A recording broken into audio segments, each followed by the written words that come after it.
एक बहुत बड़ा बादशाह जिसका नाम फिरौन था, और जो इतना बड़ा जालिम था कि छोटे छोटे बच्चों को वो कत्ल करवा देता था। उसको जब ये बताया गया उसकी हुकूमत में एक बच्चा पैदा होने वाला है जो आगे चल करके उसकी हुकूमत को खत्म कर देगा, उसने ऑर्डर दे दिया, उसने आदेश दे दिया कि जितने घरों में लड़का पैदा होगा, बेटा पैदा होगा, उन सारे बच्चों को कत्ल कर दिया जाए। अगर बेटी पैदा हुई है तो उसको जिंदा रखा जाए, बेटा पैदा हुआ है तो कत्ल कर दिया जाए। ये फिरौन का ऑर्डर था। लेकिन अल्लाह ताला को मूसा अलैहिस्सलाम को बचाना था। अल्लाह ने मूसा अलैहिस्सलाम को बचा लिया। लेकिन मेरे प्यारे साथियों, फिरौन बहुत बड़ा घमंडी था। मूसा अलैहिस्सलाम जब जवान हुए और मूसा अलैहिस्सलाम ने जब फिरौन के सामने आकर के कहा कि मैं अल्लाह का नबी हूँ, मैं अल्लाह का रसूल हूँ, मुझे अल्लाह ने बनी इसराइल की तरफ नबी बना करके भेजा है, तो फिरौन ने बड़े तकब्बुर से कहा था, वमा रब्बुल आलमीन, ऐ मूसा तुम किस अल्लाह की बात करते हो? मैं सबका रब हूँ, लोग मेरे आगे सजदा करते हैं। अना रब्बुकुमुल आला, मैं सबसे बड़ा रब तो मैं हूँ, मुझको छोड़कर तुमने किसको अपना रब बना लिया? था हुकूमत का फिरऔन को भी नशा, था हुकूमत का फिरऔन को भी नशा, जुल्म पर जुल्म खिलकत पे करता रहा, जब समंदर में डूबा तो कहने लगा, जब समंदर में डूबा तो कहने लगा, इस हुकूमत के पाने से क्या फायदा। बहुत बड़ा घमंडी था फिरौन, तकब्बुर करता था, घमंड करता था अपनी हुकूमत पर। अल्लाह ने पानी में डुबा करके खत्म कर दिया। तकब्बुर करने वालों का अंजाम कभी बुरा अच्छा नहीं हुआ मेरे भाई। बहुत पैसे वाला था कारून, इतनी दौलत उसके पास थी कि कुरान कहता है व आतैनाहु मिनल कुनूज़ि मा इन्न मफातिहहु लतनू बिल उस्बति उलिल कुव्वा। फिरौन कारून के पास इतनी दौलत थी, उसके खजानों की चाबियों को बड़े बड़े पहलवान बड़ी मुश्किल से उठाया करते थे। और कारून जब बन संवर करके निकला करता था, जब सोने चांदी के जेवरात पहन करके निकला करता था, तो उसकी कौम के लोग बड़ी हसरत से कहते थे, या लैता लना मिस्ला मा ऊतिया कारून, ऐ काश हमारे पास भी उतनी दौलत होती जो कारून के पास है। अपनी दौलत पे मगरूर कारून था, अपनी दौलत पे मगरूर कारून था, वो मुखालिफ था मूसा व हारून का। जब ज़मीन में धसाया तो कहने लगा, जब ज़मीन में धसाया तो कहने लगा, ऐसे बेजा खजाने से क्या फायदा। बहुत घमंड था कारून को अपनी दौलत। जैसे आज भी बहुत सारे लोगों को अपनी दौलत पे बड़ा घमंड होता है, मूंछों पे ताव दे के कहते साहब पैसा तो मैंने कमाया, ये पैसा तो मैंने कमाया। अरे तेरी क्या औकात है? बड़े बड़े डिग्री वाले, बड़े बड़े नॉलेज वाले आज टाली चला रहे, रिक्शा चला रहे हैं। दौलत आपके टैलेंट के बल पे नहीं मिलती, दौलत देने वाला अल्लाह ताला है। बड़े बड़े टैलेंटेड लोग दुनिया में देख लो, रिक्शा चला रहे हैं, टाली चला रहे हैं, और बड़े जाहिल लोग, बड़े अंगूठा छाप लोग और बड़े बेवकूफ लोग करोड़ों कमा रहे हैं। दौलत की बुनियाद पर किसी की अक्ल का और किसी की हिकमत का मेयार तय नहीं किया जा सकता मेरे भाई। कारून के पास बहुत दौलत थी, घमंड था उसको। कारून क्या कहता था? कारून कहता था इन्नमा ऊतीतुहु अला इल्मिन इंदी, ये दौलत तो मुझे मेरे इल्म से मिली है, मेरी नॉलेज से मिली है, मेरे टैलेंट से मिली है। कारून ने एक बार भी अल्लाह का शुक्र अदा नहीं किया। कारून को अपनी दौलत पे नाज था, गुरूर था। अल्लाह ने कारून की दौलत को खत्म कर दिया और कारून को उसके महल के साथ जमीन में धसा दिया। अल्लाह को तकब्बुर पसंद नहीं है मेरे भाई, अल्लाह को घमंड पसंद नहीं है। इसीलिए अल्लाह फरमाता है व इबादुर रहमानिल्लज़ीना यमशूना अलल अर्ज़ि हौना, मेरे स्पेशल बंदे वो हैं, मेरे खास बंदे वो हैं जो जमीन के ऊपर नर्म चाल चलते, जो तकब्बुर नहीं करते, जो घमंड नहीं करते, जो अहंकार नहीं करते। आज तो 4 पैसे आदमी के पास आ जाए, इंसान किसी को भाव नहीं देता है, इंसान ढंग से किसी को सलाम नहीं करता है, कहता है साहब मैं पैसे वाला हूं, मुझे लोग सलाम करें, मैं क्यों सलाम करूं।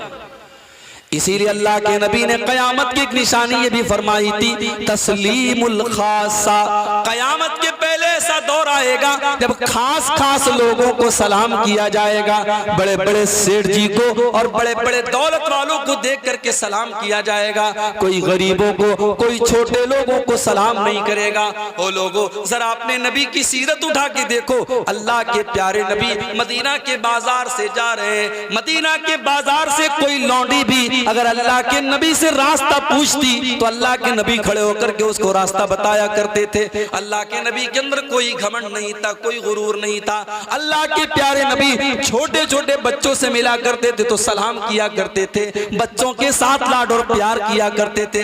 जब आप सहाबा के साथ चला करते थे, आप कभी अपने आप को नुमाया करके नहीं चलते थे। सहाबा के बीच में कोई समझ नहीं सकता था कि रसूलुल्लाह कौन है, अल्लाह के नबी कौन है। आपके दरवाजे पर कोई डोरमैन नहीं था, कोई दरबान नहीं था, और आप जब सहाबा के साथ बैठते थे किसी ऊंची कुर्सी पर और किसी ऊंचे तख्त पर नहीं बैठते थे, बल्कि सहाबे किराम के साथ घुल मिल करके बैठा करते थे।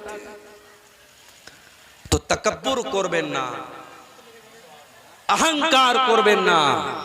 अल्लाह ताला को अहंकार और तकब्बुर पसंद नहीं है। अल्लाह के नेक बंदों की पहचान ये है, अल्लज़ीना यमशूना अलल अर्दि हौना, वो जमीन पे नर्म चाल चलते हैं। उनकी चाल बता देती है कि अल्लाह के नेक बंदे, उनकी चाल में अकड़ नहीं होती, उनकी चाल में तकब्बुर नहीं होता, उनकी चाल में गुरूर नहीं होता। अच्छा, अब यहां एक आपकी नॉलेज की एक बात बता दूं। तकब्बुर का मतलब क्या होता है? अपने आप को बड़ा समझना। तकब्बुर का अपोजिट क्या होता है? तकब्बुर उर्दू का लफ्ज है, तकब्बुर का मतलब अपने आप को बड़ा समझना। तकब्बुर का उल्टा होता है, इसका अपोजिट होता है तवाज़ो, अपने आप को छोटा समझना। तो अपने आप को छोटा समझो, भाई तुम हो क्या, तुम्हारी औकात क्या है। इन्नका लन तखरिकल अर्द वलन तबलुगल जिबाल तूला, तुम जमीन को फाड़ नहीं सकते, तुम पहाड़ पे चढ़ नहीं सकते। तू अकड़ करके क्यों चल रहा है इंसान? तू अपनी पैदाइश के ऊपर गौर कर। अयहसबुल इंसानु अन युतरका सुदा अलम यकुन नुतफतम मिन मनिय्यिन युमना। ऐ इंसान, एक हकीर पानी के कतरे से अल्लाह ने तुझको पैदा किया है। तू हकीर पानी के कतरे से, तू मिट्टी से पैदा हुआ है। तू तकब्बुर क्यों करता है? तू अहंकार क्यों करता है? अल्लाह ने फरमाया वला तमशी फिल अर्दि मरहा, जमीन में अकड़ करके न चलना। इन्नका लन तखरिकल अर्ज़ा, ना तो तुम जमीन को फाड़ सकते हो, वलन तबलुगल जिबाल तूला, अकड़ करके चलोगे तो पहाड़ पे नहीं चले जाओगे और जमीन को फाड़ नहीं दोगे, लिहाजा अकड़ करके न चला करो। इसीलिए हजरत लुकमान अपने बच्चे से कहते हैं वला तुसइर खद्दका लिन्नासी वला तमशी फिल अर्ज़ि मरहा। ऐ मेरे बेटे, जब तू लोगों से मिला कर तो गाल फुला करके न मिला कर, घमंड के साथ न मिला कर। और ऐ मेरे बेटे, तू जमीन में अकड़ करके न चला कर। इन्नल्लाह ला युहिब्बु कुल्ल मुख्तालिन फखूर, अल्लाह ताला किसी घमंडी को, किसी अहंकारी को पसंद नहीं करता। तो तवाज़ो पैदा करो, नरमी पैदा करो। नरमी पैदा करोगे अल्लाह इज्जत देगा, अल्लाह इज्जत देगा। और दुनिया में बड़े बड़े जितने सेलिब्रिटी लोग हैं, आप उनकी हालात आप देखिए, जो अपने आप को बड़ा घमंडी बनते थे और बहुत बड़ा समझते थे, वो दुनिया में बर्बाद हो गए। और जो डाउन टू अर्थ रहते थे, जो अपने आप को छोटा समझते थे, आज भी दुनिया उनकी इज्जत करती है। इसीलिए अल्लाह के नबी फरमाते हैं मा तवाज़ा अहदुन लिल्लाहि इल्ला रफ़अहुल्लाह, जो अल्लाह ताला के लिए अपने आप को छोटा समझता है, अल्लाह उसको और बुलंदी देता है, अल्लाह उसको और ऊंचा मकाम देता है। तो अब आपको नोट करना है, पहली बात मैंने क्या बताई, अल्लाह के स्पेशल बंदों की पहली पहचान क्या बताई, वो तकब्बुर नहीं करते, वो जमीन पे नर्म चाल चलते। एक चीज हो गई, अब आगे बढ़ते हैं। व इज़ा खातबहुमुल जाहिलून क़ालू सलामा। और अल्लाह के स्पेशल बंदों की दूसरी पहचान ये है, जब जाहिल उनके मुंह लगते हैं तो वो सलाम कह करके आगे बढ़ जाते हैं। वो जाहिलों से बहस नहीं करते, वो जाहिलों से डिबेट नहीं करते। भाई बहस करो, जिसके बारे में ये बताओ कि ये बात मान लेगा, सही बात पेश करेंगे, दलील पेश करेंगे, कुरान पेश करेंगे, हदीस पेश करेंगे, सामने वाला मेरी बात मान लेगा। और जिसके बारे में ये पता हो हम दलील पर दलील पेश करें, वो मानने वाला नहीं है, कट हुज्जत है, जाहिल है, तो वहां टाइम वेस्ट न करो। व इज़ा खातबहुमुल जाहिलून क़ालू सलामा। जब जाहिल उनके मुंह लगते हैं तो सलाम कह के आगे बढ़ जाते हैं। अल्लाह के नबी के पास कुछ यहूदी आए, उन्होंने कहा अस्सलामु अलैकुम। अस्सलामु अलैकुम नहीं कहा, बल्कि क्या कहा, अस्सलामु अलैकुम। अस्सलामु अलैकुम का मतलब होता है तुम पर सलामती हो, और अस्सलामु अलैकुम का मतलब तुम पर मौत आए, तुम हलाक हो जाओ, तुम नष्ट हो जाओ, तुम बर्बाद हो जाओ। उन्होंने अल्लाह के नबी को अस्सलामु अलैकुम कहा, उन्होंने अल्लाह के नबी के ऊपर बद्दुआ की, उन्होंने अल्लाह के नबी के ऊपर गलत जुमला कहा। प्यारे नबी के कानों में ये जुमला पड़ा, और आपकी प्यारी बीवी और हम सब की प्यारी माँ अम्मा आयशा के कानों में जुमला पड़ा। अम्मा आयशा अल्लाह के नबी से बहुत मोहब्बत करती थी, अपने नबी को बहुत चाहती थी। एक तो नबी थे और दूसरे उनके शौहर भी थे, और बीवी की तो जिम्मेदारी है कि शौहर की इज्जत करे, शौहर का सम्मान करे। जो बीवी सारी दुनिया की नेकी का काम करे, रोजा नमाज करे और कुरान की तिलावत करे, अगर अपने पति का, अपने शौहर का सम्मान न करे, उसकी इज्जत न करे, उसकी खिदमत न करे, वो बीवी अच्छी बीवी नहीं हो सकती, वो जन्नत में नहीं जा सकती। मेरी माँ बहनों, जन्नत में नहीं जा सकती। खूब नमाज पढ़े, खूब रोजा रखे, अगर अपने शौहर की इज्जत नहीं करती, शौहर का एहतराम नहीं करती, शौहर को सम्मान नहीं देती, वो जन्नत में नहीं जा सकती। इसीलिए अल्लाह के नबी फरमाते इज़ा सल्लतिल मरअतु खम्सहा व सामत शहरहा व अतात ज़ौजहा व अहसनत फरजहा। जो औरत चार काम कर ले, पांचों टाइम की नमाज पाबंदी से पढ़े, रमजान का रोजा रखे, अपने शौहर की इताअत करे और अपनी इज्जत व आबरू की हिफाजत करे, जो औरत ये चार काम कर लेगी, अल्लाह के नबी फरमाते हैं दखलत मिन अब्वाबिल जन्नति शात, वो जन्नत के जिस दरवाजे से चाहे वो जन्नत में चली जाएगी, उसको जन्नत में जाने से कोई नहीं रोक सकता। मेरी प्यारी माँ बहनों, अपने शौहरों की इज्जत किया करो, कभी अपने शौहर की बुराई न किया करो, कभी अपने शौहरों को जलील न किया करो। अम्मा आयशा के कानों में जुमले पड़ गए, मेरे नबी को, मेरे शौहर को, मेरे सरताज को इन्होंने बद्दुआ दी है, इन यहूदियों ने गाली दी है। अम्मा आयशा फौरन जोश में आती हैं, बड़े गुस्से में आती हैं और कहती हैं वालेकुमुस्सलाम वल्लानतु, ऐ यहूदियों अल्लाह की लानत हो तुम्हारे ऊपर, तुम मर जाओ, तुम खत्म हो जाओ, तुम नष्ट हो जाओ, तुम मेरे नबी के लिए बद्दुआ कर रहे हो। ऐ यहूदियों तुम बर्बाद हो जाओ, तुम खत्म हो जाओ। अल्लाह के प्यारे नबी अपनी प्यारी बीवी को इतने गुस्से में देखते हैं, आप कहते हैं महलन या आयशा, ऐ आयशा इतने गुस्से में ना आओ, ऐ आयशा नरमी से काम लो। इन्नल्लाह युहिब्बुर रिफ्का फिल अम्रि कुल्लिही, ऐ आयशा अल्लाह ताला नरमी को पसंद करता है, हर चीज में नरमी पसंद करता है। ऐ आयशा तुम इतने गुस्से में ना आया करो। अम्मा आयशा ने कहा अल्लाह के नबी क्या आपने नहीं देखा उन्होंने कितना बुरा भला आपको कहा, उन्होंने अस्सलामु अलैकुम नहीं कहा बल्कि अस्सलामु अलैकुम कहा। आपने फरमाया ऐ आयशा मैंने सुना था, मुझे पता था उन्होंने सलाम नहीं किया है, उन्होंने बद्दुआ की है, लेकिन ऐ आयशा मैं जाहिल का जवाब जाहिल की भाषा में नहीं देता, मैं जाहिल का जवाब जाहिल की लैंग्वेज में नहीं देता। ऐ आयशा जब उन्होंने कहा अस्सलामु अलैकुम तो मैंने जवाब में कह दिया वा अलैकुम, तुम पर भी हो, जो तुम मेरे लिए कह रहे हो वो तुम पर भी लौट जाए, वो तुम पर भी हो जाए। मैंने वो बुरा लफ्ज भी नहीं निकाला, मैंने जवाब दे दिया। तो जाहिल का जवाब ऐसे दिया जाता है, जाहिल के मुंह नहीं लगते हैं। अल्लाह के खास बंदों की दूसरी पहचान क्या है? व इज़ा खातबहुमुल जाहिलून क़ालू सलामा, जब जाहिलों से उनका पाला पड़ता है अस्सलामु अलैकुम कह करके आगे बढ़ जाते हैं, जाहिलों से बहस नहीं करते। चाय है?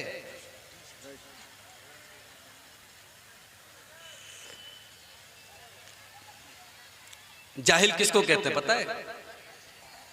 जरूरी नहीं है कि जाहिल वही आदमी जो पढ़ा लिखा ना, पढ़ा लिखा भी जाहिल होता है भाई।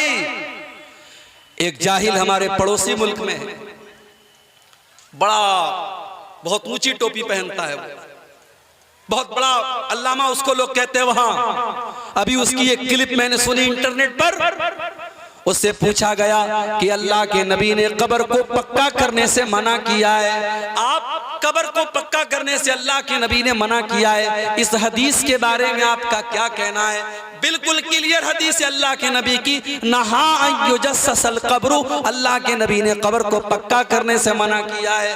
अब वो अल्लामा साहब क्या जवाब देते हैं? कहते देखो कब्र किसको बोलते हैं? कब्र तो उस गड्ढे को बोलते हैं जिसमें मुर्दे को दफनाया जाता है, और कब्र के ऊपर का जो हिस्सा होता है उसको कब्र नहीं बोलते, उसको तावीज बोलते हैं। कहा कि नीचे का हिस्सा कच्चा होना चाहिए, नीचे का हिस्सा मिट्टी का होना चाहिए, ऊपर पक्का कर दो, पत्थर लगा दो, मार्बल लगा दो, टाइल्स लगा दो, कोई हर्ज नहीं है, नीचे कच्चा होना चाहिए। और इस तरीके से उन्होंने अपनी पब्लिक को बेवकूफ बना दिया और पब्लिक ने नारा लगा दिया। मेरे भाइयों, ये पढ़े लिखे जाहिल हैं, जब ऐसे जाहिलों से आपका पाला पड़े तो आप सलाम कह करके आगे बढ़िए।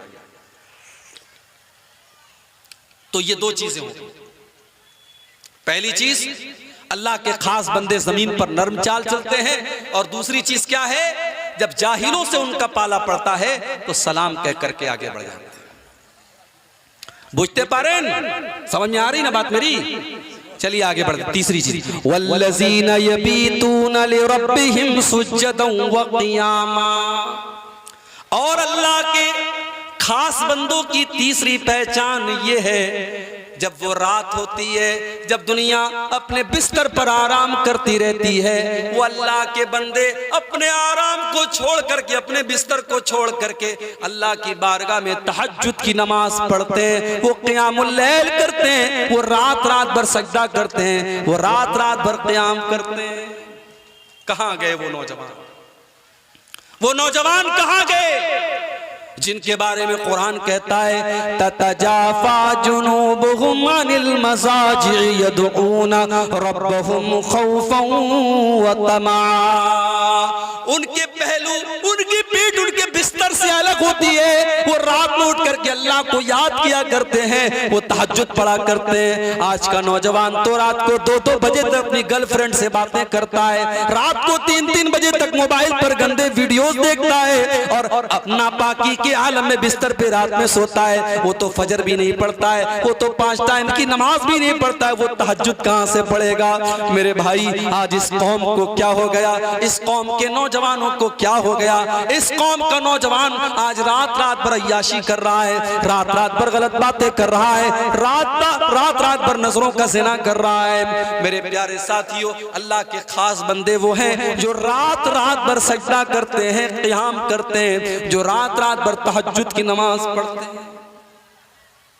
और जानते हो, जब नमाज की बात आती है, जब इबादत की बात आती है, तो हमारे नौजवान का जवाब क्या होता है? अरे शेख, अभी तो जवान है, अभी तो मौज मस्ती करने के दिन है। जाओ जरा कब्रिस्तान में जो जनाजे उठते हैं, जा करके देखो क्या सारे जनाजे 60-70 साल वालों के? नहीं, 20 साल वालों का जनाजा भी आपको मिलेगा, 15 साल के बच्चों का जनाजा भी आपको मिलेगा, 2-2 साल के बच्चों का जनाजा भी आपको मिलेगा। मेरे भाइयों, मौत का फरिश्ता आपसे अपॉइंटमेंट लेकर के तो आपके पास नहीं आएगा, आपसे पूछ करके तो आपके पास नहीं आएगा। न जाने कब कौन सी बीमारी आएगी और आपको कब्र तक लेकर के चली जाएगी। इसलिए मेरे नौजवान साथियों, अपनी जवानी का मिसयूज न करना, अपनी जवानी का गलत इस्तेमाल न करना। कयामत के दिन अल्लाह ताला उस बंदे को अपने अर्श का साया देगा।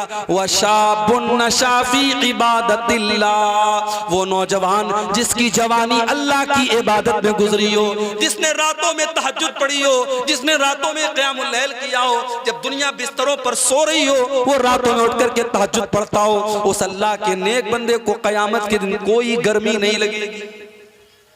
आज हमारे पास पैसा होता है, हम सबसे पहले अपने घर में एसी लगवाते हैं, कूलर लगवाते हैं, पंखा लगवाते हैं। मेरे भाई, उस कब्र के अंदर हमें कौन एसी ला करके देगा, जिस कब्र में हमारे माँ बाप, हमारे बीवी बच्चे सब छोड़ करके हमको चले जाएंगे। कयामत के दिन जब सूरज 1 मील की यानी 1.5 किलोमीटर की दूरी पर होगा, कयामत के दिन कौन सी एसी हमको मिलेगी, कौन सा कूलर मिलेगा। मेरे भाइयों, हमने जवानी में जो अल्लाह की इबादत की होगी वही इबादत हमें एसी का काम करेगी। वशाबुन नशा फी इबादतिल्लाह, वो नौजवान जिसकी जवानी अल्लाह की इबादत में गुजरी हो, वही नौजवान कयामत के दिन अल्लाह के अर्श का साया पाएगा। उसको गर्मी नहीं लगेगी, उसको लू नहीं लगेगी, उसको पसीना नहीं लगेगा। अल्लाह के नबी के एक सहाबी थे, अब्दुल्ला बिन उमर। ये किसके बेटे थे? हजरत उमर के बेटे थे। हजरत उमर कौन थे? अल्लाह के रसूल के ससुर थे। ससुर समझते नहीं समझते आप? ससुर जरूर समझते होंगे। सारी खुदाई एक तरफ, जोरू का भाई एक तरफ, बोलते ना। ससुर और साले को कौन नहीं समझेगा। तो हजरत उमर ससुर थे, उनकी बेटी हजरत हफ्सा अल्लाह के प्यारे नबी की बीवी थी, तो बीवी के बाप को ससुर बोलते हैं। उनके बेटे हैं अब्दुल्ला बिन उमर, तो गोया अब्दुल्ला बिन उमर अल्लाह के प्यारे नबी के साले थे। अच्छा, साले को बंगला में क्या बोलते भाई? साला ही बोलते हैं। अच्छा, साले को साला ही बोलते हैं। छोड़ो, हाँ, साला साला करेंगे तो ऐसा लगेगा गाली दे रहे मौलवी साहब। अच्छा, साले को उर्दू में क्या बोलते हैं पता है आपको? चलो बता देता हूँ, आपकी नॉलेज में इजाफा कर देता हूँ। साले को बड़ा बेहतरीन लफ्ज़ है उर्दू में, इसको कहीं याद कर लो और आप अपने साले को यही कह के बुलाया करो, बिरादरे निस्बती। क्या बोलते हैं? बिरादरे निस्बती। अपने साले को अब साले साहब मत बोलना, आप कहना बिरादरे निस्बती साहब कैसे हैं आप, तो खुश हो जाएगा, मेरा मकाम बहुत ऊंचा कर रहे हैं। तो अल्लाह के नबी के साले हैं अब्दुल्ला इब्न उमर रजी अल्लाह तआला। अब्दुल्ला बिन उमर ने एक मर्तबा ख्वाब देखा, सपना देखा। सपने में देखा कि 2 लोग मेरे पास आए और मुझको लेकर के कुएं के पास गए, और जब कुएं में मैंने झांक के देखा तो कुएं के अंदर आग जल रही थी। मैं देख करके डर गया।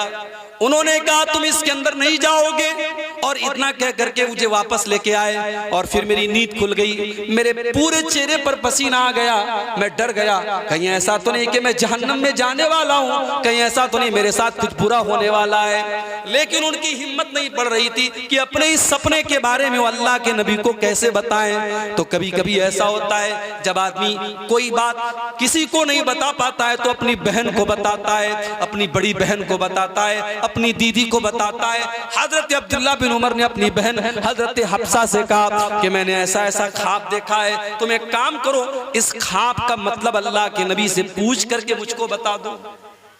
भाई बहन का रिश्ता भी बड़ा प्यारा रिश्ता होता है। जिनकी बहनें जिंदा हैं, अल्लाह सलामत रखे, अपनी बहनों की कदर करो और बहनें भाइयों की कदर करें। जिनके घरों में सिर्फ बहनें हैं और भाई नहीं हैं, उनसे पूछो भाई क्या चीज होती है, और जिन भाइयों को बहन नसीब नहीं होती उससे पूछो बहन क्या चीज होती है। हजरत हफ्सा रज़ी अल्लाह तआला अन्हा ने अल्लाह के नबी के पास आकर के कहा, ऐ अल्लाह के नबी, मेरे भाई ने ऐसा ऐसा ख्वाब देखा है, ऐसा ऐसा सपना देखा है, इसका क्या मतलब हो सकता है। बुखारी के अल्फाज हैं, अल्लाह के नबी ने फरमाया कि ऐ हफ्सा, नेमर रजुल अब्दुल्ला, ऐ हफ्सा तुम्हारा भाई अब्दुल्ला बहुत अच्छा इंसान है। इस सपने का कोई बुरा मतलब नहीं है, कोई खराब मतलब नहीं है।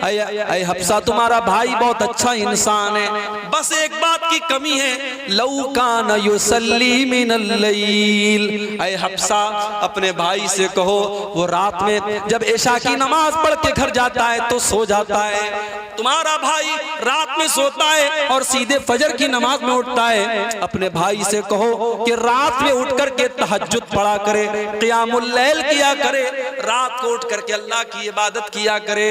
हजरत हफ्सा आती हैं और अपने भाई को ये बात बताती हैं कि अल्लाह के नबी ने तेरी तारीफ की है और कहा है कि तेरा भाई बहुत अच्छा इंसान है, बस एक बात की कमी है, वो रात में तहज्जुद नहीं पढ़ता है।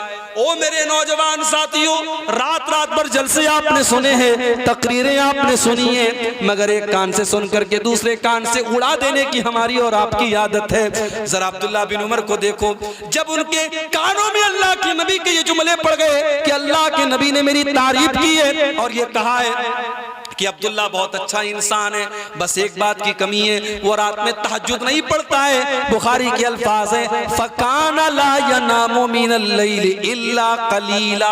उस दिन के बाद से अब्दुल्ला बिन उमर रात में तहज्जुद पढ़े बगैर नहीं सोते थे और बहुत कम सोते थे, और रात का ज्यादातर हिस्सा वो तहज्जुद पढ़ करके और क़ियामुल लैल पढ़ करके गुजार दिया करते थे। मेरे भाई, नमाज की पाबंदी करो और 5 टाइम की नमाज के साथ साथ कोशिश करो, अगर लंबी नहीं पढ़ सकते तो छोटी छोटी, अगर 8 रकात नहीं पढ़ सकते तो 6 रकात सही, 4 रकात सही, 2 रकात सही, तहज्जुद पढ़ने की आदत डालो। वल्लज़ीना यबीतूना लिरब्बिहिम सुज्जदन व क़ियामा। जिनकी गोद सुनिए, जिन औरतों को बच्चा नहीं हो रहा है और शादी के कई साल हो गए हैं, उन जोड़ों से कहूंगा रात में तहज्जुद पढ़ा करो। रात का टाइम कबूलियत का टाइम होता है, रात में अल्लाह दुआओं को सुना करता है। 5 टाइम की नमाज की पाबंदी करो और रात में तहज्जुद पढ़ के अल्लाह के सामने गिड़गिड़ा के औलाद मांगो। जिस अल्लाह ने ज़करिया अलैहिस्सलाम को 90 साल की उम्र में बेटा दिया था और 85 साल की उम्र में इब्राहिम को बेटा दिया था, वो अल्लाह आपको भी बेटा देगा। रात में उससे मांगा करो। जिनके कारोबार में बरकत नहीं हो रही है, जिनके बिजनेस में लॉस हो जा रहा है, जिनको नौकरी नहीं मिल पा रही है, जो इम्तिहान में फेल हो जाया करते हैं, अपनी मेहनत करने के साथ साथ नमाज की पाबंदी करो मेरे भाई, और रात में तहज्जुद पढ़ने की आदत डालो। ये अल्लाह के स्पेशल बंदों की पहचान है। वल्लज़ीना यबीतूना लिरब्बिहिम सुज्जदन व क़ियामा। तो ये हो गई तीसरी पहचान, अल्लाह के खास बंदे रात में तहज्जुद की नमाज पढ़ते हैं। अच्छा, जब आदमी तहज्जुद पढ़ेगा तो बोलो वो आदमी बुरा होगा कि नेक होगा? जाहिर है नेक होगा, मुत्तकी होगा, परहेजगार होगा। हमारे यहाँ तो जो बेचारा 5 टाइम की नमाज पढ़ता है, उसको लगता है कि मैं तो जन्नत मेरे बाप की होगी, जन्नत में मैंने टिकट बना लिया। ये अल्लाह के खास बंदे तहज्जुद पढ़ रहे हैं, रात रात भर जाग रहे हैं, लेकिन उसके बाद भी वो अल्लाह से डरते रहते हैं। उनकी चौथी पहचान क्या है? वल्लज़ीना यक़ूलूना रब्बना सरिफ़ अन्ना अज़ाब जहन्नम इन्ना अज़ाबहा कान गरामा। मेरे बंदे वो हैं जो अल्लाह से दुआएं किया करते हैं कि अल्लाह तो हमको जहन्नम के अजाब से बचा ले। जहन्नम का अजाब तो बड़ा खतरनाक है, ये इंसान से चिपक जाने वाला और इंसान से चिमट जाने वाला है। इन्हा साअत मुस्तक़र्रन व मुक़ामा। जहन्नम बड़ा ही बुरा ठिकाना है, बड़ी बुरी जगह है। पता ये चला कि तहज्जुद पढ़ करके भी वो अल्लाह से डरते रहते हैं और जहन्नम से बचने की दुआएं करते रहते हैं। इसलिए मेरे भाई, कभी भी ये मत सोचो मैं नमाज पढ़ रहा हूँ, मैं कुरान पढ़ रहा हूँ, मैं नेकी का काम कर रहा हूँ तो मैं बहुत नेक बन गया, मैं बहुत मुत्तकी बन गया। बल्कि अल्लाह के अजाब से डरा करो और दुआ किया करो अल्लाह हमको जहन्नम के अजाब से बचा ले। जहन्नम कोई मामूली चीज नहीं है, जहन्नम बड़ी खतरनाक चीज है और जहन्नम इंतजार कर रही है कि अल्लाह का बंदा कब गलती करे, कब अल्लाह की नाफरमानी करे और जहन्नम का शिकार बन जाए। इन्न जहन्नम कानत मिरसादा लित्तागीन माबा लाबितीन फीहा अहकाबा। जहन्नम घात में बैठी है, जहन्नम इंतजार में बैठी है, जहन्नम प्रतीक्षा कर रही है। अल्लाह के नाफरमान लोगों का ठिकाना है जहन्नम। जो जहन्नम में जाएंगे तो हमेशा हमेश रहेंगे, जो काफिर होंगे, जो मुशरिक होंगे। ला यज़ूक़ून फीहा बरदन वला शराबा। जहन्नम के अंदर ठंडा पानी न मिलेगा, जहन्नम के अंदर गरम हवा और आग होगी और उनको कोई ठंडक नसीब न होगी, उनको कोई खाना न मिलेगा, कोई पानी ना मिलेगा, खौलता हुआ पानी और पीपो मवाद उनको मिलेगा। तो रहमान के खास बंदे जहन्नम से अल्लाह की पनाह मांगते हैं। 4 चीज हो गई, आगे बढ़ते हैं 5वीं चीज। बहुत गौर से सुनिएगा, इंशाअल्लाह आज की तकरीर में कुछ आपको दे के जाऊंगा, कुछ सीख करके यहां से आप जाएंगे। अल्लाह के खास बंदों की पहचान आपको बता रहा हूं, सब्र से और सुकून से आप बैठिए, इंशाअल्लाह ये टॉपिक पूरा करके मैं यहां से उठूंगा। 4 चीजें हो गई, 5वीं चीज, वल्लज़ीना इज़ा अनफ़क़ू लम युसरिफ़ू व लम यक़तुरू व कान बैन ज़ालिका क़वामा। रहमान के खास बंदे, अल्लाह के खास बंदों की 5वीं पहचान ये है, जब वो पैसा खर्च करते हैं तो फजूल खर्ची नहीं करते और बखीली नहीं करते, बल्कि बीच का रास्ता अपनाते हैं।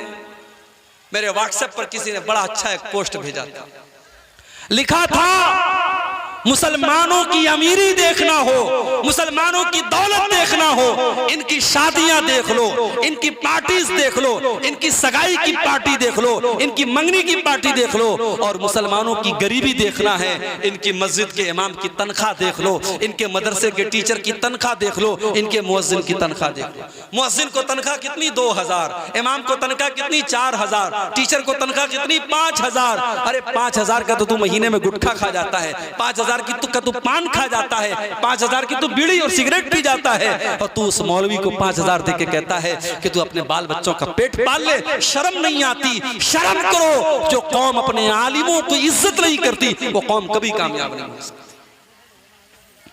तो ये कौम गरीब नहीं है, ये कौम गरीब होती तो दौलत पर बेतहाशा पैसा न खर्च करते।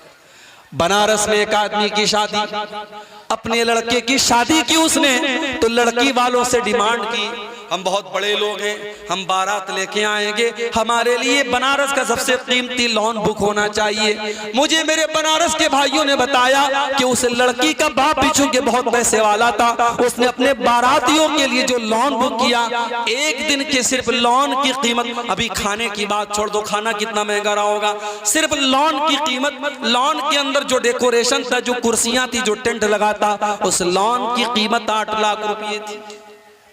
8 लाख रुपए का लॉन बुक करके मुसलमान शादी कर रहा है, और उसके बाद कहता है साहब हम बड़े गरीब लोग हैं, हम बड़े गरीब हैं।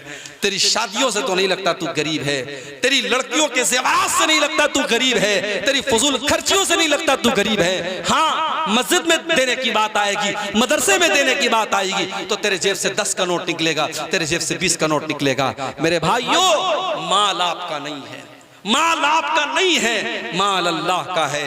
आपको इस्तेमाल करने के लिए मिला है, आपको यूज करने के लिए मिला है, आपको हिसाब देना पड़ेगा। माल कहां से कमाया और कहां खर्च किया, दोनों का हिसाब देना पड़ेगा। अल्लाह के नबी सल्लल्लाहु अलैहि वसल्लम फरमाते हैं, ला तज़ूलु क़दमा इब्ने आदम मिन इंदि रब्बिही यौमल क़ियामा। इंसान क़यामत के दिन अपनी जगह से हिल नहीं पाएगा जब तक वो 4 सवालों का जवाब न दे दे। जब तक 4 सवालों का जवाब न दे दे कोई हिल नहीं सकता क़यामत के दिन। पहला सवाल, अन उम्रिही फ़ीमा अफ़ना, तूने अपनी जिंदगी को कहाँ गुजारा। दूसरा सवाल, व अन शबाबिही फ़ीमा अबला, तूने अपनी जवानी को कहां गुजारा। और तीसरा सवाल, व अन मालिही मिन ऐन इक्तसबहु व फीमा अनफकहु, तूने माल कहां से कमाया और कहां पे खर्च किया। आमदनी का हिसाब भी देना है और खर्च का भी हिसाब देना है, कहां से कमाया और कहां खर्च किया। इसलिए फजूल खर्ची मत करो मेरे भाई, जितनी बड़ी चादर हो उतना पैर फैलाओ, फजूल खर्ची भी मत करो और कंजूसी भी मत करो। कुछ ऐसे लोगों को भी मैं जानता हूं, बहुत पैसा है मगर कपड़ा जब भी पहनेंगे बिल्कुल फटीचर वाला कपड़ा पहनेंगे, बिल्कुल खराब कपड़ा पहनेंगे। वो दिखाना नहीं चाहते कि हम पैसे वाले हैं। अगर अल्लाह ने आपको दौलत दी है, अच्छा खाओ, अच्छा पहनो मेरे भाइयों, और अपने परिवार को भी अच्छा खिलाओ, अच्छा पहनाओ। अल्लाह के नबी फरमाते हैं, जो दीनार तुम अल्लाह के रास्ते में खर्च करते हो, जिस दीनार के जरिए तुम किसी गरीब की मदद करते हो, और जो दीनार तुम अपने बाल बच्चों पर खर्च करते हो, उसमें सबसे ज्यादा सवाब तुमको उस पर मिलेगा जो तुम अपने परिवार के ऊपर, अपने बाल बच्चों के ऊपर खर्च करते हो। परिवार के ऊपर भी खर्च करो। और अपनी माँ बहनों से कहना चाहूंगा, शौहर अगर कंजूस है और आपकी जरूरतों को पूरा नहीं कर रहा है, आपकी जरूरत की चीजें नहीं ला रहा है, तो शौहर के पॉकेट में से बगैर बताए पैसा ले सकती है। शौहर का पैसा आप ले सकती हैं उसको बगैर बताए, ये चोरी नहीं है। अगर शौहर कंजूस और बखील है तो बीवी उसकी इजाजत के बगैर उसका पैसा ले सकती है। तो रहमान के खास बंदों की ये पांचवी पहचान है, जब वो खर्च करते हैं तो फजूल खर्ची भी नहीं करते और बखीली भी नहीं करते, बीच का रास्ता अपनाते हैं। जब आप फजूल खर्ची करेंगे तो कुरान क्या कहता है, वला तुबज़िर तबज़ीरा इन्नल मुबज़्ज़िरीना कानू इख़वान अश-शयातीन। फजूल खर्ची ना करो, हराम जगह पर पैसा मत खर्च करो। ये पैसा अल्लाह की अमानत है, सही जगह पर मस्जिदों में, मदरसों में, अपने बाल बच्चों के ऊपर, अपनी तालीम के ऊपर पैसा खर्च करो। हराम जगह पर पैसा खर्च करोगे तो शैतान के भाई बन जाओगे। 5 चीजें हो गई, अब आगे बढ़ते हैं। नंबर 6, नंबर 7, नंबर 8, 3 चीजें अल्लाह ताला ने एक आयत में जिक्र कर दी। रहमान के बंदों की 3 पहचान और बताई, वल्लज़ीना ला यदऊना मअल्लाहि इलाहन आखर वला यक़्तुलूना नफ्सल्लती हर्रमल्लाहु इल्ला बिलहक़्क़ि वला यज़नून। रहमान के बंदे अल्लाह के साथ किसी और को नहीं पुकारते। जब भी मुसीबत आती है एक अल्लाह को पुकारते हैं, उनका मुश्किल कुशा अल्लाह, उनका गरीब नवाज अल्लाह, उनका गौसे आजम अल्लाह, उनका दस्तगीर अल्लाह। वो जब भी माथा झुकाते हैं अल्लाह के आगे झुकाते हैं, वो जब भी हाथ फैलाते हैं अल्लाह के आगे फैलाते हैं। औलाद मांगना हो तो अल्लाह से मांगते हैं, बिगड़ी बनाने वाला अल्लाह को जानते हैं। वल्लज़ीना ला यदऊना मअल्लाहि इलाहन आखर, वो अल्लाह के साथ किसी को नहीं पुकारते। यही शिर्क है मेरे भाई, अगर अल्लाह के साथ किसी और को हमने पुकारा यही शिर्क है, और शिर्क अल्लाह ताला के यहाँ माफ होने वाला गुनाह नहीं है।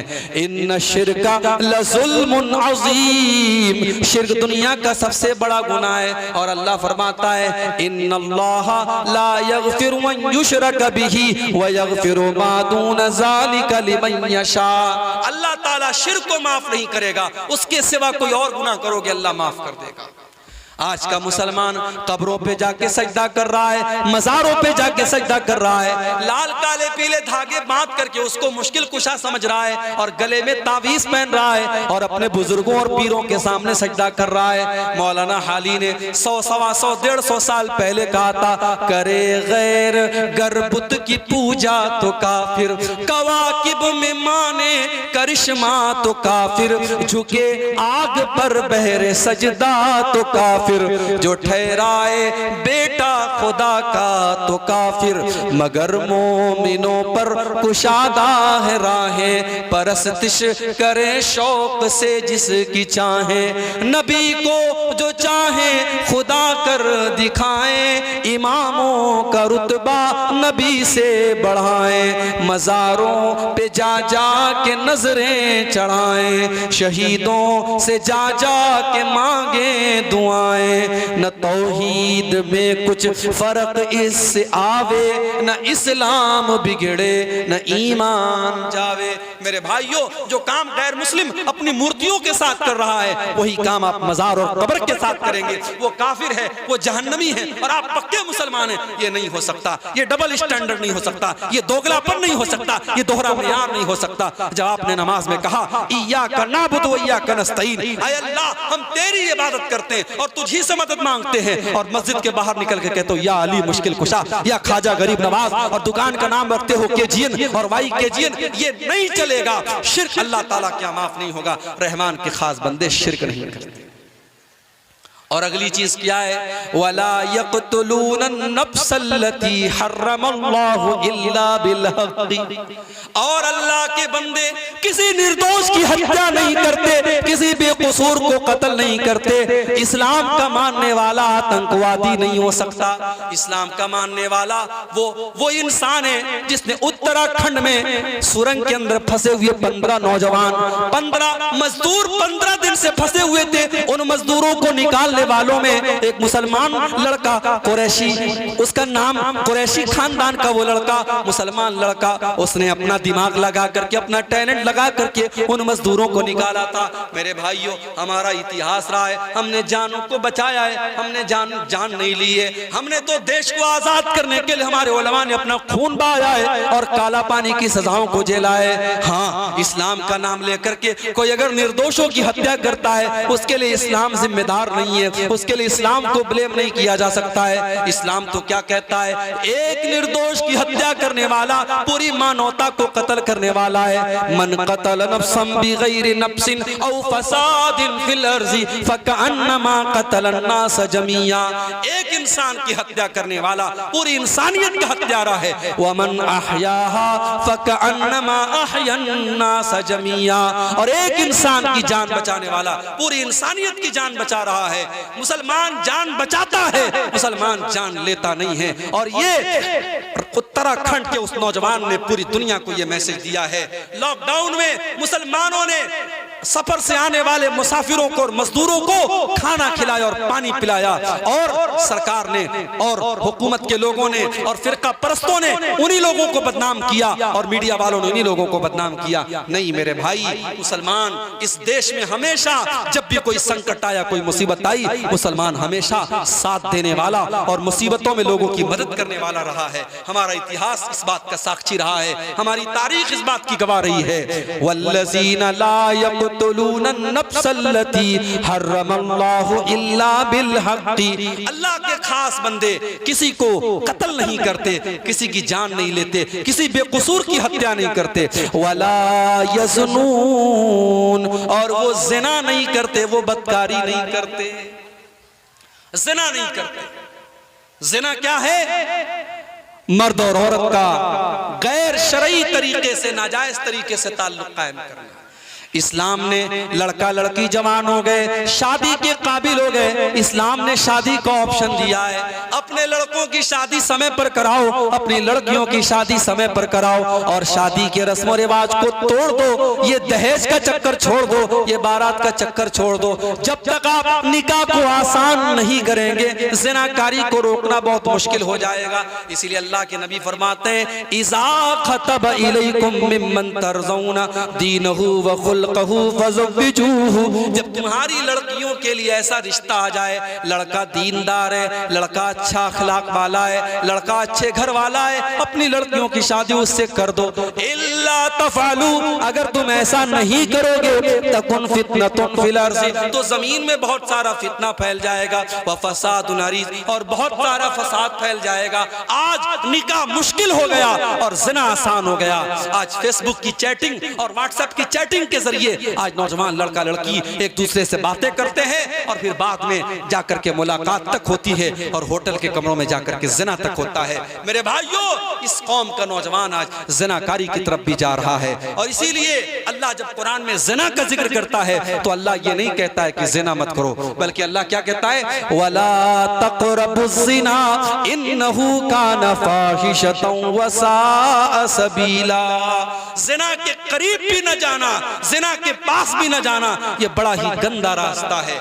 मेरी प्यारी माँ बहनों, आपको जो ये हुक्म दिया गया कि आप जब भी घर से निकलो तो पर्दे में निकलो, ये हुक्म क्यों दिया गया? ताकि ज़िनाकारी का रास्ता बंद हो जाए। औरत से कहा गया जो तेरे महरम रिश्तेदार नहीं है, तेरी खाला का लड़का है, तेरे मामू का लड़का है, तेरे चाचा का लड़का है, वो तेरा महरम नहीं है, उससे तेरी शादी हो सकती है। जब तू जवान हो गई तो अपने खाला के लड़के से भी पर्दा किया कर, अपने मामू के लड़के से भी पर्दा किया कर, अपने चाचा के लड़के से भी पर्दा किया कर। अपने घर के गार्जियनों से मैं कहता हूं, अपनी बेटियां, जब आपकी बेटियां जवान हो जाएं, जब आपकी लड़कियां जवान हो जाएं, तो जिस तरीके से गांव के बच्चों से बचाते हो, जिस तरीके से गांव और मोहल्ले के लड़कों से अपनी बेटियों को बचाते हो, वैसे ही मामू के, खाला के और चाचा के लड़कों से भी बचाया करो। वो आपकी बेटियों के लिए गैर महरम है। इसी तरीके से देवर भाभी का रिश्ता है। देवर भाभी में हमारे यहाँ हंसी मजाक हो रहा है।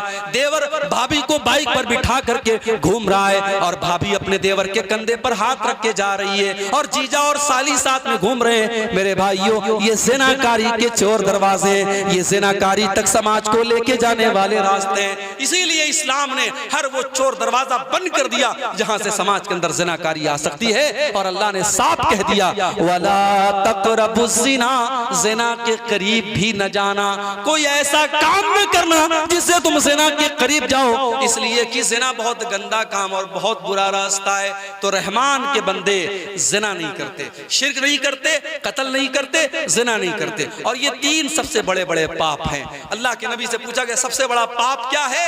आपने फरमाया अंतजाल लिल्लाहि निद्दन व हुवा खलक, सबसे बड़ा पाप ये है तुम अल्लाह के बराबर किसी को ठहरा दो। फिर पूछा गया अय अल्लाह के नबी उसके बाद सबसे बड़ा पाप क्या है? आपने फरमाया अंतक़तुल वलदक खशियता यतामा, अपनी औलाद को कत्ल कर दो इस डर से कि वो कल तुम्हारे साथ खाएगी। औलाद को कत्ल करना मेरे भाई, आज माँ के पेट में भी औलाद को कत्ल किया जा रहा है, आज एबॉर्शन किया जा रहा है, आज माँ के पेट में हमल को जाये किया जा रहा है। 1400 साल पहले लोग बेटियों को पैदा होने के बाद जमीन में गाड़ा कर देते, और आज का इंसान इतना हैवान हो चुका है वो माँ के पेट में अपने औलाद को मार डालता है और अपनी औलाद को कत्ल कर डालता है। मेरे भाइयों, शिर्क के बाद सबसे बड़ा गुनाह ये अल्लाह के नबी फरमाते हैं अपनी औलाद को कत्ल कर दो इस डर से कि वो तुम्हारे साथ खाएगी। फिर पूछा गया अल्लाह के नबी उसके बाद सबसे बड़ा गुनाह क्या है? आपने फरमाया अंतुजानिया हलील तजारिक, अपने पड़ोसी की बीवी के साथ ज़िना करो। ज़िना तो किसी के साथ भी हराम है, लेकिन पड़ोसी पड़ोसी पर विश्वास करता है, पड़ोसी पड़ोसी पर भरोसा करता है। अगर इंसान अपनी पड़ोसन के साथ ज़िना करता है तो ये बहुत बड़ा गुनाह है। मेरे प्यारे साथियों, ये तीन बड़े बड़े गुनाह हैं जिनका यहाँ अल्लाह ने जिक्र किया है। तो रहमान के खास बंदे इन तीन गुनाहों से अपने आप को बचाते। वो शिर्क नहीं करते, वो कत्ल नहीं करते, वो ज़िना नहीं करते। वमन यफ़अल ज़ालिका यल्क़ा असामा, और जो ये तीन काम करेगा, जो शिर्क करेगा, जो ज़िना करेगा, जो कत्ल करेगा, वो बहुत बड़ा गुनहगार है। युज़ाअफ़ लहुल अज़ाबु यौमल क़ियामति व यख़लुद फ़ीही मुहाना, और अगर मुसलमान ये तीनों काम करता है तो उसको डबल अज़ाब दिया जाएगा और वो जहन्नम में हमेशा, जो शिर्क करेगा वो जहन्नम में हमेशा रहेगा। अब सवाल ये पैदा होता है, किसी ने शिर्क कर लिया, किसी ने ज़िना कर लिया, किसी ने कत्ल कर लिया, अब तौबा करना चाहता है, अब सुधरना चाहता है, तो सुधर सकता है कि नहीं? तौबा कर सकता है कि नहीं? उसकी वापसी का कोई रास्ता है कि नहीं? तो अल्लाह ने फरमाया इल्ला मन ताबा व आमन व अमिल अमलन सालिहा फउलाइका युबद्दिलुल्लाहु सय्यिआतिहिम हसनात। हाँ, जो तौबा कर ले, जो ईमान ले आए और जो नेक अमल करने लगे, पहले ज़िना करता था, पहले कत्ल करता था, पहले शिर्क करता था, अब ईमान ले आया, अब सुधर गया, अब अच्छा अमल कर रहा है, तो अल्लाह कह रहा है ऐसे लोगों के हम गुनाहों को नेकियों में बदल देंगे, उनके गलत कामों को हम नेकियों में बदल देंगे। वमन ताबा व अमिल सालिहन फइन्नहु यतूबु इलल्लाहि मताबा, और जो सच्ची तौबा करता है वो दर हकीकत भटके हुए रास्ते से आकर के अल्लाह के रास्ते पर लौट जाता है। तौबा का मतलब ही होता है लौटना। जब गलत काम कर रहा था, गलत रास्ते पे जा रहा था, अब तौबा कर लिया, अब सही रास्ते पर लौट गया। पहले एनएच पे चल रहा था, हाईवे पे जा रहा था, अब दाएं बाएं जाने लगा, अब जब तौबा कर लिया दोबारा एनएच पे आ गया, दोबारा हाईवे पे आ गया। तो तौबा करने वाला अल्लाह के रास्ते पे लौट आता है, इसीलिए तौबा को तौबा कहा गया। तौबा का मतलब होता है पलट जाना। गाड़ी को आप घुमा लेते, यू टर्न कर लेते ना, उसको तौबा कहा जाता है। तो तौबा करने वाला यू टर्न ले लेता है, वो अल्लाह के रास्ते पर वापस चला जाता है। उसके बाद फरमाया अब दो चार चीजें और हैं, जो लोग खड़े हैं बैठ जाएं, इत्मीनान से सुन के चले जाएं, बस 5-10 मिनट की बात और है, दो चार चीजें और सुन लीजिए, फिर बात हम खत्म करेंगे। वल्लज़ीना ला यशहदून अज़्ज़ूर, और रहमान के खास बंदे वो हैं जो किसी गलत काम में शामिल नहीं होते। 31 दिसंबर की रात आ रही है, सिल्लीगुड़ी के बड़े बड़े होटलों में डांस करने वाली डांसरें आएंगी, दार्जिलिंग के बड़े बड़े होटल बुक हो जाएंगे, रात रात भर शराब और शबाब के दौर चलेंगे, कटिहार के बड़े बड़े 5 स्टार होटल बुक हो जाएंगे और रात रात भर नाच गाना चलेगा। और मुसलमान नौजवान महंगे महंगे टिकट दे करके उन होटलों में जाके नाच गाने में शामिल होता है। नहीं मेरे भाइयों, वल्लज़ीना ला यशहदून अज़्ज़ूर, किसी हराम काम में, किसी गलत काम में, किसी नाजायज काम में अल्लाह के खास बंदे शामिल शामिल नहीं होते, वो झूठी गवाही भी नहीं देते और झूठे काम में शामिल भी नहीं होते। वल्लज़ीना ला यशहदून ज़ूर, जहाँ हराम काम हो रहा हो, जहाँ अल्लाह की नाफरमानी हो रही हो, वहां पता चल जाए तो उठ के चले जाओ। अभी एक मौलवी साहब का बड़ा अच्छा वीडियो मैंने देखा, बिहार के दरभंगा का वीडियो। मौलवी साहब निकाह पढ़ाने गए, देखा वहां बैंड बाजा बज रहा है, बारात आई है, बैंड बाजा बज रहा है। मौलवी साहब ने सबके सामने कहा कि जिस निकाह के प्रोग्राम में नाच गाना हो रहा हो, बैंड बाजा बज रहा हो, उसमें मैं निकाह नहीं पढ़ाऊंगा। और मौलवी साहब चले गए और सारी कौम हक्का बक्का रह गई। अगर सारे मौलवी इत्तेफाक कर लें कि हम ऐसे लोगों का निकाह नहीं पढ़ाएंगे, ये कौम घुटनों के बल गिरेगी और इन हराम कामों को छोड़ देगी। मेरे भाइयों, उलमा अगर इत्तेहाद कर लें तो बहुत सारे मसाइल हल हो सकते हैं। अल्लाह ने फरमाया वल्लज़ीना ला यशहदून ज़ूर, अल्लाह के खास बंदे किसी ऐसी जगह नहीं जाते हैं जहाँ हराम काम हो रहा हो, जहाँ नाजायज काम हो रहा हो, जहाँ अल्लाह को नाराज करने वाला काम हो रहा हो। व इज़ा मर्रू बिल्लग़्वी मर्रू किरामा, और जब किसी ऐसी चीज के पास से उनका गुजर होता है जो हराम है, जो नाजायज है, जो लग़्व चीज है, तो वहां से वो शराफत से गुजर जाते हैं। आप सड़क पे जा रहे हैं और किसी हीरोइन का पोस्टर लगा हुआ है, उसने आधे अधूरे कपड़े पहने हुए हैं। अब आप अपनी नजर को बचा के चले जाइए, आपके चाहने से वो पोस्टर तो हटेगा नहीं। आज तो इन हीरोइनों की यही औकात है, वो मर्दों की चड्डी और बनियान का प्रचार कर रही है, मर्दों के अंडरवियर का प्रचार ये नंगी करके ये औरतें कर रही हैं। और दुनिया कहती है साहब ये हीरोइन है, ये एक्ट्रेस है, ये सेलिब्रिटी है। ऐसे सेलिब्रिटीज के ऊपर मैं थूकता हूं जिसकी औकात ये है वो मर्दों की चड्डी और बनियान का प्रचार करने के लिए नंगी हो रही है। ये उन हीरोइनों की इज्जत है। मेरे प्यारे साथियों, जब आप सड़क से गुजरे, जब आप स्टेशन से गुजरे, जब आप रास्ते से गुजरे और ऐसा कोई पोस्टर आपके सामने से गुजर जाए, व इज़ा मर्रू बिल्लग़्वी मर्रू किरामा, तो शराफत से गुजर जाइए। फेसबुक आप चला रहे हैं, अच्छी अच्छी बातें फेसबुक पर आ रही हैं, अब नीचे रील्स आ गई। अब रील्स में नाच गाना भी आ रहा है, बेहुदा चीजें भी आ रही हैं, गंदी चीजें भी आ रही हैं, और आप टुकुर टुकुर टुकुर टुकुर देख रहे हैं। देखो मत भाई, आगे बढ़ो, उसको स्किप करो। वइज़ा मर्रू बिल्लग़्वी मर्रू किरामा, ये फेसबुक की दुनिया, ये सोशल मीडिया की दुनिया, यहाँ अच्छी चीजें भी और गंदी चीजें भी। अब ये आप पर डिपेंड करता है कि आप अच्छी चीजों में अपना टाइम लगाते हैं या गंदी चीजों में अपना टाइम बर्बाद करते हैं। वइज़ा मर्रू बिल्लग़्वी मर्रू किरामा, अल्लाह के खास बंदे उन लग़्व चीजों के पास से, उन नाजायज चीजों के पास से शराफत से गुजर जाते हैं। जानते हो, जब हम मोबाइल चलाते हैं ना तो तीन चीजें हमारी काम करती हैं। एक तो उंगली से हम टच करते हैं, उंगली काम करती है, और एक आंख से देखते हैं, आंख काम करती है, और एक कान में ईयरफोन घुसेड़ लेते हैं। ईयरफोन या उसको क्या बोलते हैं, एयरपॉड और हेडफोन, क्या क्या होता है वो हम कान में लगाते हैं। तो कान काम करता है, आंख काम करती है और उंगली काम करती है, और यही तीनों चीजें क़यामत के दिन गवाही देंगी।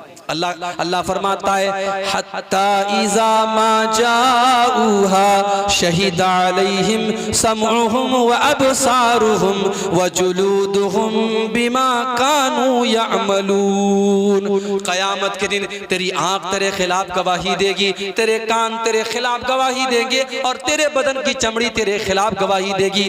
व क़ालू लिजुलूदिहिम लिमा शहिदतुम अलैना क़ालू अंतक़ना अल्लाहुल्लज़ी अंतक़ कुल्ल शै। और इंसान कहेगा अपनी चमड़ी से तू कैसे बोल रही है, और इंसान की चमड़ी कहेगी कि आज अल्लाह ने हमको बोलना सिखाया है और हम तेरे पोल खोलेंगे, हम तेरे करतूत खोलेंगे। तू उंगली से क्या क्या टच करता था, क्या क्या खोलता था, तू मोबाइल की स्क्रीन पर क्या क्या देखता था, तू कानों से क्या क्या सुनता था। कान गवाही देगा, आंखें गवाही देगी, और हमारी स्किन गवाही देगी। इसलिए मेरे भाई, मोबाइल का इस्तेमाल बहुत एहतियात के साथ करो। अल्लाह के खास बंदे जब किसी लग़्व चीज के पास से गुजरते हैं तो शराफत से गुजर जाते हैं।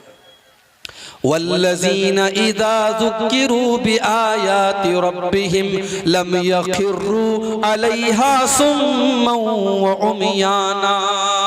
और अल्लाह के खास बंदे वो हैं जब कुरान उनके सामने पढ़ा जाता है वो अंधे और बहरे बन करके गिर नहीं जाते, वो कुरान पर गौर करते हैं, वो कुरान को गौर से सुनते हैं और कुरान पर अमल करते हैं। एक हम कुरान सुनते हैं, तरावी की नमाज में कुरान पढ़ा जा रहा है और हम अंधे और बहरे बन करके कुरान को सुनते हैं। नहीं नहीं मेरे भाई, कुरान को समझने की कोशिश करो, कुरान पर गौर किया करो। आज हमारे दिलों पर ताले पड़ गए, आज हमारे दिल लॉक हो चुके हैं और दिल का पासवर्ड क्या है और दिल के लॉक को खोलने की चाबी क्या है? कुरान कहता है अफला यतदब्बरूनल कुरान अम अला कुलूबिन अक़फ़ालुहा। कुरान पर गौर किया करो, कुरान पर गौर करोगे, कुरान पर विचार करोगे, कुरान को समझने की कोशिश करोगे तो तुम्हारे दिल के ताले खुल जाएंगे। आज हमारे दिल लॉक हो गए, तकरीरें हो रही हैं, जलसे हो रहे हैं, जुमा के खुतबे हो रहे हैं, दिल का ताला नहीं खुल रहा है। क्यों? क्योंकि दिल का लॉक तो कुरान में है, दिल का पासवर्ड तो कुरान में है। कुरान को पढ़ोगे, कुरान को समझोगे तो दिल का लॉक खुल जाएगा। इसीलिए अल्लाह ने फरमाया कि मेरे खास बंदे वो हैं जब कुरान पढ़ा जाता है तो अंधे और बहरे बन करके गिर नहीं जाते हैं बल्कि कुरान पर गौर करते हैं। और आखिरी चीज वल्लज़ीना यक़ूलूना रब्बना हब लना मिन अज़वाजिना व ज़ुर्रिय्यातिना क़ुर्रत अयुन वजअलना लिलमुत्तक़ीना इमामा। और अल्लाह के खास बंदों की आखिरी पहचान ये है, वो अल्लाह से दुआएं किया करते हैं, ऐ हमारे परवरदिगार, ऐ हमारे रब, तू हमारे बीवी बच्चों को हमारी आंखों की ठंडक बना दे। बीवी अच्छा कपड़ा पहनती है, शौहर खुश हो जाता है, बच्चे अच्छा कपड़ा पहनते, शौहर खुश हो जाता है, मगर वो यहाँ मुराद नहीं है। आपकी बीवी आपकी आंखों की ठंडक तब बनेगी जब फजर की अजान हो जाए और आप सो रहे हैं और बीवी आपको बड़े प्यार से उठाती है और कहती है उठ जाओ, फजर की जमात होने वाली है, नमाज न छोड़ो। आप सिगरेट पीते हैं, आपकी बीवी आपसे कहती है सिगरेट छोड़ दीजिए वरना मैं आपसे मोहब्बत करना छोड़ दूंगी। आप अपनी बीवी के लिए सिगरेट छोड़ देते हैं, अपनी बीवी के लिए आप नमाज की पाबंदी करने लगते हैं। जो बीवी आपको अल्लाह के साथ आपका रिश्ता मजबूत कर दे, जो बीवी आपके गलत कामों से आपको रोकने लगे, वो बीवी आपकी आंखों की ठंडक बन जाती है। जो औलाद अच्छे कामों पर चलती हो, जो औलाद नेक अमल करती हो, वो माँ बाप की आंखों की ठंडक बन जाती है। जब आप फजर की नमाज पढ़ने के लिए आते हैं और मस्जिद की पहली सफ में आप अपने जवान बेटे को देखते हैं, आपका कलेजा सुकून से भर जाता है और आपकी आंखें चमकने लगती हैं और वहां पर आपको ये दुआ याद आती है वल्लज़ीना यक़ूलूना रब्बना हब लना मिन अज़वाजिना व ज़ुर्रिय्यातिना क़ुर्रत अयुन। ऐ हमारे परवरदिगार, हमारे बीवी बच्चों को हमारी आंखों की ठंडक बना दे, वजअलना लिलमुत्तक़ीना इमामा, और अल्लाह हमें मुत्तकियों का इमाम बना दे। ऐ अल्लाह इतना मुत्तकी बना दे, इतना परहेजगार बना दे कि गांव वाले मिसाल दें कि मुत्तकी तो ऐसे होते हैं, परहेजगार तो ऐसे होते हैं। ऐ अल्लाह हमको इतना नेक बना दे कि हम लोगों के लिए आइडियल बन जाए, लोगों के लिए नमूना बन जाए, लोगों के लिए आदर्श बन जाए। चलो एक बार रिपीट कर दे। पहली चीज जमीन पे नरम चाल चलते हैं, दूसरी चीज जाहिल उनके मुंह लगते हैं तो सलाम कह के आगे बढ़ जाते हैं, तीसरी चीज रात रात भर तहज्जुद पढ़ते हैं, चौथी चीज जहन्नम से अल्लाह की पनाह मांगते हैं, पांचवी चीज जब खर्च करते हैं तो फजूल खर्ची नहीं करते, बखीली नहीं करते, बीच का रास्ता अपनाते हैं, छठी चीज शिर्क नहीं करते, सातवीं चीज किसी निर्दोष की हत्या नहीं करते, आठवीं चीज जिना नहीं करते, नवीं चीज तौबा करते हैं, दसवीं चीज किसी हराम काम में शामिल नहीं होते, ग्यारहवीं चीज जब किसी गलत चीज के पास से गुजरते हैं तो शराफत से गुजर जाते हैं, उसमें इन्वॉल्व नहीं होते, और उसके बाद 12वीं चीज वो जब कुरान पढ़ा जाता है तो अंधे और बहरे बन करके नहीं गिरते हैं, और 13वीं चीज वो दुआ किया करते कि अल्लाह हमारे बीवी बच्चों को हमारी आंखों की ठंडक बना दे और हमें मुत्तकियों का इमाम बना दे। ये 13 चीज अगर हमारे अंदर पैदा हो गई, अल्लाह तबारक व तआला फरमाता है उलाइका युजज़ौनल फिरदौस उलाइका युजज़ौनल गुरफत बिमा सबरू व युलक़ौना फीहा तहियतन व सलामा। इनको जन्नत में कमरा मिलेगा, इनको जन्नत में रूम मिलेगा। अरे दुनिया के बड़े बड़े 5 स्टार होटलों में 10-10 हजार का, 50-50 हजार का एक दिन का रूम मिलता है। अल्लाह जन्नत में आपको रूम देगा। मैं कहता हूं दुनिया के बड़े बड़े 5 स्टार नहीं 7 स्टार होटल भी कुर्बान है जन्नत के उस रूम के ऊपर। अल्लाह उन जन्नतियों को रूम देगा और फरिश्ते उनको सलाम करेंगे, फरिश्ते उनको सलाम करेंगे। खालिदीन फीहा हसनत मुस्तक़र्रन व मुक़ामा। और जब वो जन्नत में जाएंगे, दुनिया में आप होटल में जाते हैं, 3 दिन के लिए होटल बुक हुआ, चौथा दिन आया होटल का मुलाजिम आया, चलिए साहब रूम खाली कीजिए, 3 दिन पूरा हो गया।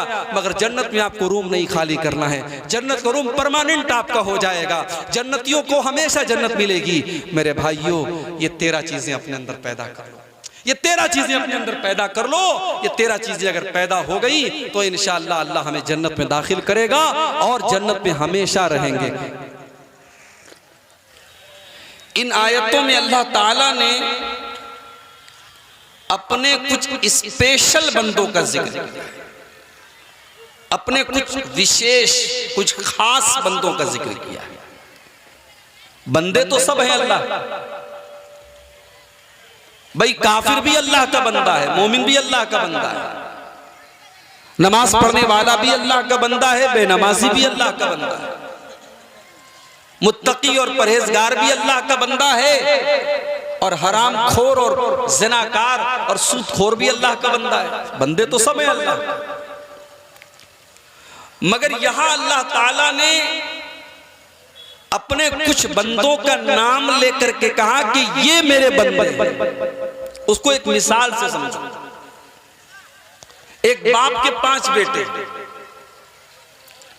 अब 5 बेटों में 4 बेटे बड़े नालायक हैं, माँ बाप की कदर नहीं करते, माँ बाप की बात नहीं मानते, माँ बाप को खुश नहीं रखते।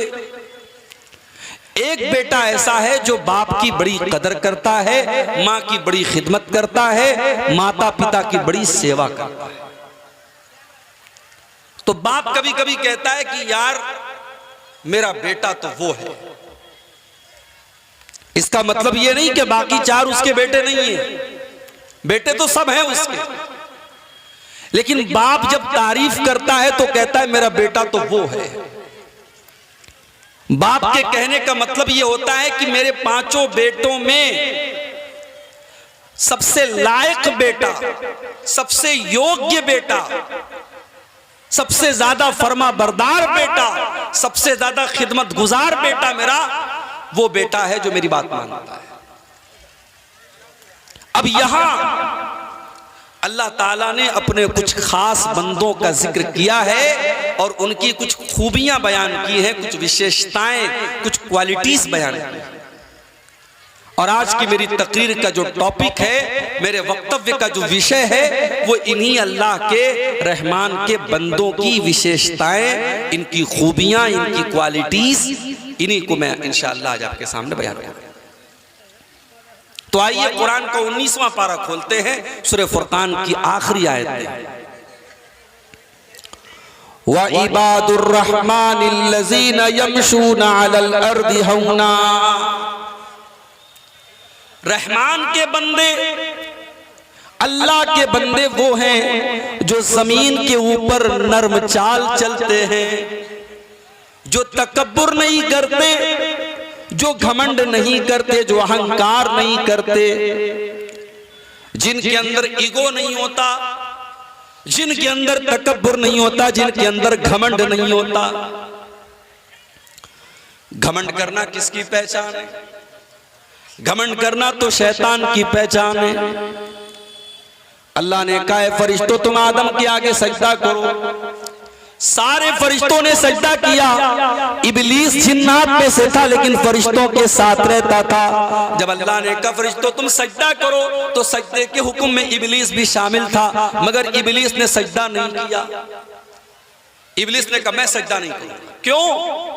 क़ाल अना खैरुम मिन्हु खलक़तनी मिन नारिन व खलक़तहु मिन तीन। कहा अल्लाह मैं तो आदम से बेहतर हूं, तूने आदम को मिट्टी से बनाया है, मुझको आग से बनाया है। अय अल्लाह मैं आग से पैदा हुआ हूं, मेरा मकाम ज्यादा बड़ा है, मैं आदम के आगे सजदा क्यों करूं? दुनिया में सबसे पहले तकब्बुर करने वाला और घमंड करने वाला इब्लीस था। इब्लीस था, शैतान था। खालिदीन फीहा हसनत मुस्तक़र्रन व मुक़ामा, हमेशा हमेशा वो जन्नत में रहेंगे और जन्नत से बेहतरीन क्या ठिकाना है। मेरे भाइयों, अपने आप को और अपने बीवी बच्चों को इन 13 चीजों की आदत डलवा दो। ये 13 चीजें अपने अंदर पैदा कर लो। अपने मिजाज में नरमी ले आओ, तकब्बुर से अपने आप को बचाओ, जाहिलों से मुंह लगने वाली आदत छोड़ दो। इसी तरीके से तहज्जुद की आदत डालो, जहन्नम से अल्लाह की पनाह मांगा करो, फजूल खर्ची न किया करो, जिना से, शिर्क से और किसी निर्दोष की हत्या करने से हमेशा अपने आप को बचाओ। कोई गुनाह हो जाए सच्ची तौबा कर लो, किसी हराम काम में कभी शामिल न हो, और कोई हराम चीज के पास से गुजरो तो शराफत से गुजर जाओ।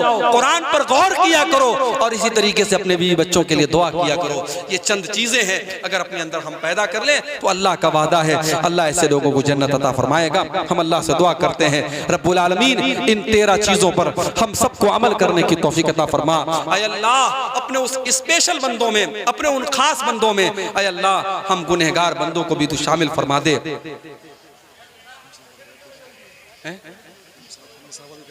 अच्छा भाइयों, आप जानते हैं, बताने की जरूरत नहीं है, बड़ी क्लियर बात है। जलसा आपके इलाके में मदरसे के चंदे के लिए होता है और कलेक्शन के लिए सिर्फ एक मौलवी साहब आए थे, और मुझे लगता है जैसा कलेक्शन आप लोगों को करना चाहिए था, देना चाहिए था, वैसा आपने नहीं दिया है। बहुत अफसोस की बात है।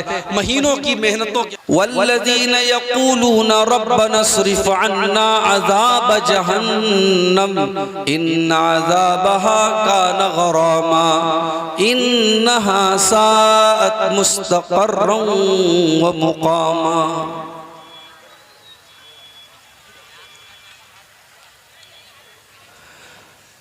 घर के आंगन की शान होती है, घर के आंगन की शान होती है, बेटियां घर की जान होती है, माँ के दिल का सुकून होती है, अपने वालिद का मान होती है। ये जो हंसती हैं फूल खिलते हैं, ये जो हंसती हैं फूल खिलते हैं, खुशबुओं की दुकान होती है। बन के रहमत ये घर में आती हैं, बन के रहमत ये घर में आती हैं, बरकतों का निशान होती है। बेटियों के ऊपर ये नज़्म है, जो बेटियों के बाप हैं वो ख़ास तौर से इस नज़्म को समाप्त करें। बेटियों के ताल्लुक़ से ये नज़्म खुद मेरी अपनी लिखी हुई नज़्म है, और मैं जब इसे पढ़ता हूँ तो दिल भर जाता है। बेटियों के ताल्लुक़ से आज समाज में न जाने कैसी कैसी सोच है, जबकि बेटी की परवरिश पर अल्लाह के नबी ने जन्नत की खुशखबरी सुनाई है। जो अमानत समझ के पालेगा, जो अमानत समझ के पालेगा, उसकी खातिर अमान होती है। परवरिश इनकी है बहुत मुश्किल, परवरिश इनकी है बहुत मुश्किल, सच में एक इम्तिहान होती है, सच में एक इम्तिहान होती है। इनकी तालीम एक फरीज़ा है, इनकी तालीम एक फरीज़ा है, खुद में एक ख़ानदान होती है। घोलती है ये रस हलावत का, जब ये शीरीं ज़ुबान होती है। बूढ़े वालिद को फिक्र होती है, जिस घड़ी ये जवान होती है। कैसे कैसे सितम ये सहती हैं, दर हकीकत चट्टान होती हैं। घर के आंगन की शान होती हैं, बेटियां घर की जान होती हैं। सदर मोहतरम, उलमाए किराम, मोहतरम बुजुर्गों, नौजवान साथियों, माँओं और बहनों, प्यारे बच्चों,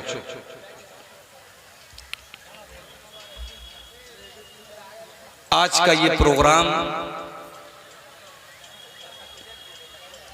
बड़े अच्छे अंदाज में चल रहा है। अभी मुझसे पहले आपने बंगला खतीब शेख इबादुल्लाह साहब से बंगला जुबान में तकरीर भी सुनी। थोड़ी बहुत ओल्पो बंगला मैं भी बोल लेता हूं, लेकिन चूंकि मुझे उर्दू वक्ता के तौर पे आपने बुलाया है और मुझे उर्दू में ही तकरीर करनी है, बीच में अगर कोई बात मुझे मुनासिब लगी तो मैं कोशिश करूंगा उसको थोड़ा बहुत बंगला में भी आपको समझाने की कोशिश करूं। मेरे भाइयों, कुरान करीम के 19वें पारे की सूरतुल फुरकान की कुछ आयतें मैंने आपके सामने पढ़ी हैं। के बाद ये प्रोग्राम होता है और बड़ी मेहनत करके जलसे का इनेकाद होता है। मैं आपसे गुजारिश करता हूँ, जाते जाते आप इस मदरसे को अपना कीमती ताउन 100 रुपये, 500 रुपये, 1000 रुपये, जो भी आपकी ताकत है